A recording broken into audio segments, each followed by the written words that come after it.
This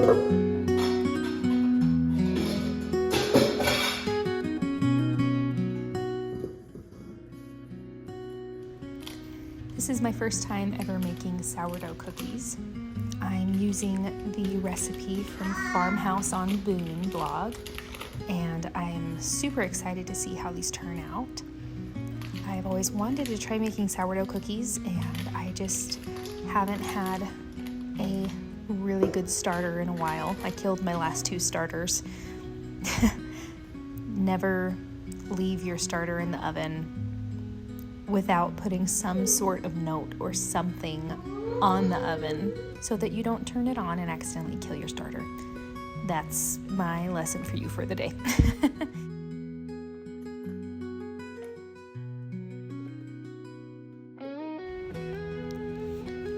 For some reason, I've always been terrible at making cookies. It seems like no matter what I try, my cookies just never turn out the way I want them to. So I think that in the future I may do some sort of video where I'm trying to test out different recipes, try different temperatures on my oven, try different softness levels of the butter to see if I can't figure out what exactly it is that makes all my cookies turn out terrible. So I'm really intrigued to see how these sourdough cookies turn out. Since it's a little bit different of a recipe than I've done in other situations.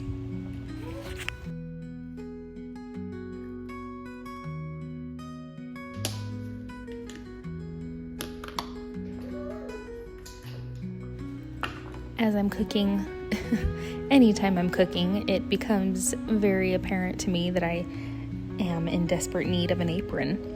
And so I finally resolved that issue towards the end of this video. I just grab some fabric and I start making an apron. I have no pattern, no anything, and I just get to work making something for me to be able to wear while I'm cooking. Because while I was making these cookies, I made an absolute mess of myself. One thing that I do when I'm making chocolate chip cookies is I usually only put about half of the amount of chocolate chips that they recommend on the recipe. I just always feel like there's way too many chocolate chips, and my husband absolutely hates this. He wants me to put all of the chocolate chips in, and I think this recipe I actually probably could have gone ahead and put the entire recommended amount of chocolate chips in there, but they still turned out delicious.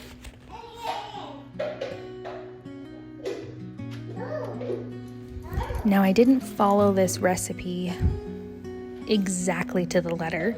She recommends fermenting the dough, I believe it was overnight in the fridge, somewhere around the 8 to 10 hour range, I think.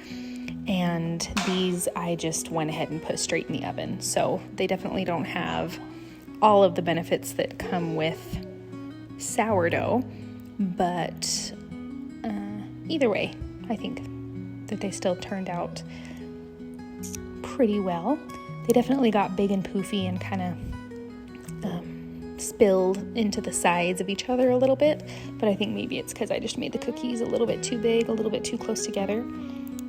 But as you can see here, they are pretty flat. So I think it has something to do with the butter. Whatever I'm doing in cookies, I'm just doing something wrong. So if you can tell by looking at my cookies what I'm doing wrong, please go ahead and let me know what I'm doing, because I just can't make a really good looking cookie to save my life. So here they are. They turned out pretty well, and they tasted nice. They weren't perfect, so I think I'd like to try making them again and actually follow with the full fermentation that was recommended on the recipe. But for just a quick cookie recipe, these turned out really good. I wrote out the recipe and I decided to keep it with all of my dessert recipes because it definitely was a good one.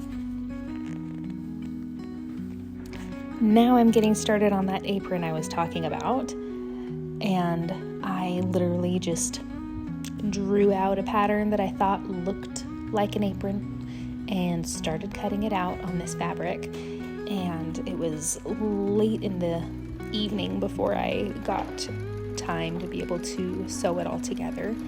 And over the next few minutes of this video, that's just what I'm doing, is getting this apron all sewed together.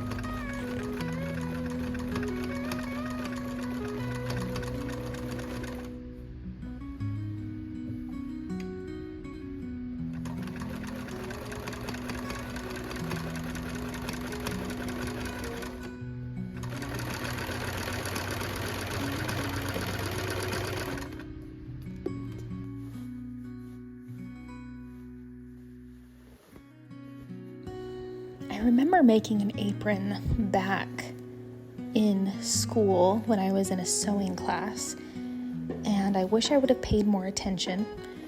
I definitely did a few things wrong when going about this apron.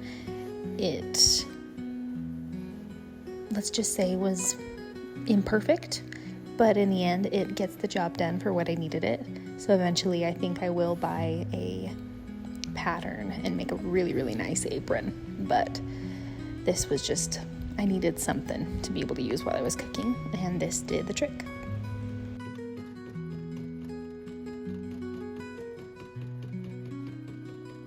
I ended up adding a pocket on the front, and I did it a little too low, so I don't love the finished effect, the finished look with this pocket on the front, but it is pretty useful. I usually just put my phone in there while I'm doing a recipe that I need to keep checking on my phone. So it's useful, not the most incredible looking detail, but it works.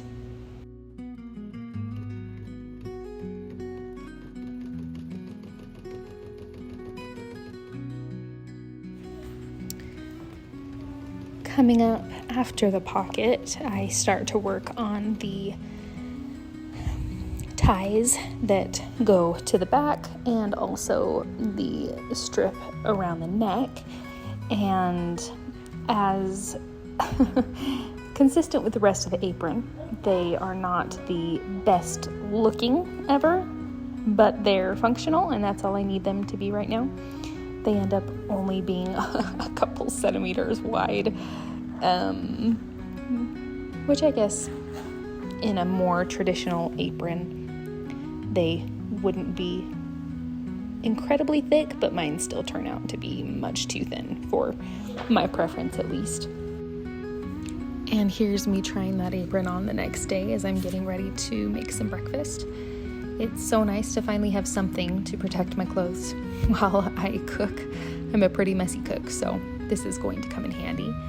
And here's me showing the final product and looking for something to put in the pocket to show you that it is indeed a pocket. Anyways, thank you so much for joining me today on Mayflower's Cottage, and I hope to see you here next week.